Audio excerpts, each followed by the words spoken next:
यह एक सत्य और आंखों देखी घटना है। हमारा गांव गोंडा जिले में पड़ता है।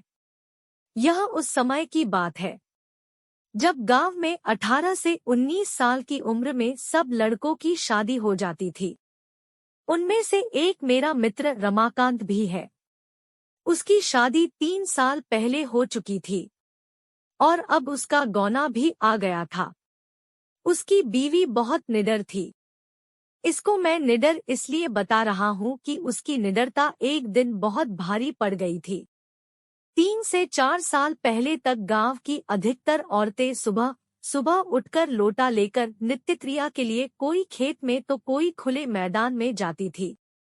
वो भी जब गांव के पुरुष लोग सो रहे हो तब जाती थी। कुछ दिन बीत गया तो अब रमाकांत को एक सुंदर सी बेटी हुई। बेटी अभी 8 महीने की थी। उस समय उसकी बीवी सुबह सुबह अकेले उठकर खेत में चली गई और अपने सासू माँ को या फिर अपनी जेठानी को भी नहीं जगाया। वह अकेले ही चली गई क्योंकि वह तो बहुत निडर थी। लेकिन उस समय वह ना तो हाथ में चक्कू और ना ही माचिस लिया। जिस घर को बच्चा पैदा होता है उसके 1 साल तक उस घर की औरत को बाहर अकेले नहीं भेजा जाता, वह भी सुबह सुबह बिना किसी को साथ लिए, क्योंकि उस औरत पे भूत प्रेत इन लोगों का साया जल्दी पड़ता है। लेकिन वह अकेले गई थी। तभी वहां बेल का पेड़ लगा था।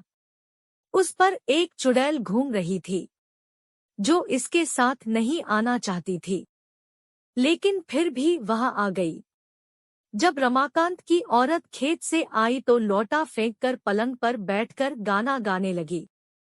बगल में ही खाट पर लेटी हुई उसकी बच्ची जोर जोर से रो रही थी, लेकिन वह तो गाने में व्यस्त थी, इसीलिए उसे सुनाई नहीं दिया। इतना देखकर रमाकांत चिल्लाने लगा कि बेटी को उठाओ, क्या तुम्हें सुनाई नहीं दे रहा है कि वह रो रही है?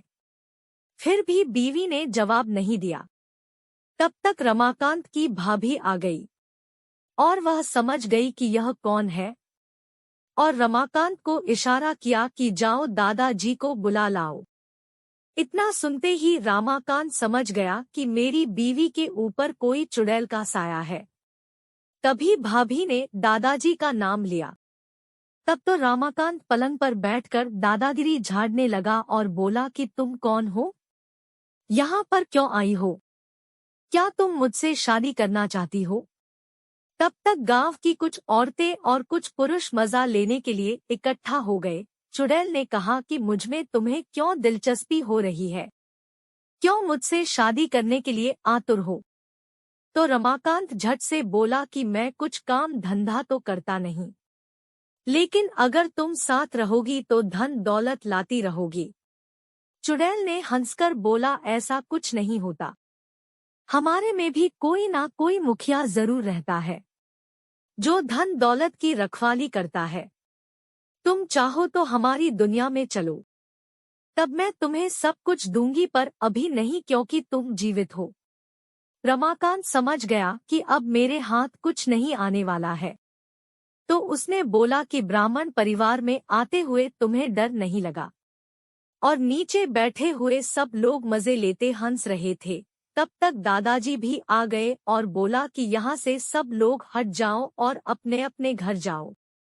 इतने में रमाकांत की बीवी भी पलंग से नीचे उतरकर सिर पर पल्लू डाल दिया और चुड़ैल भी चली गई। तब रमाकांत मन ही मन बड़बड़ाने लगा कि इनको भी अभी आना था। अगर थोड़ी देर बाद आते तो क्या पता मैं भी मालामाल हो जाता। बेचारा रमाकांत बहुत दुखी हो गया।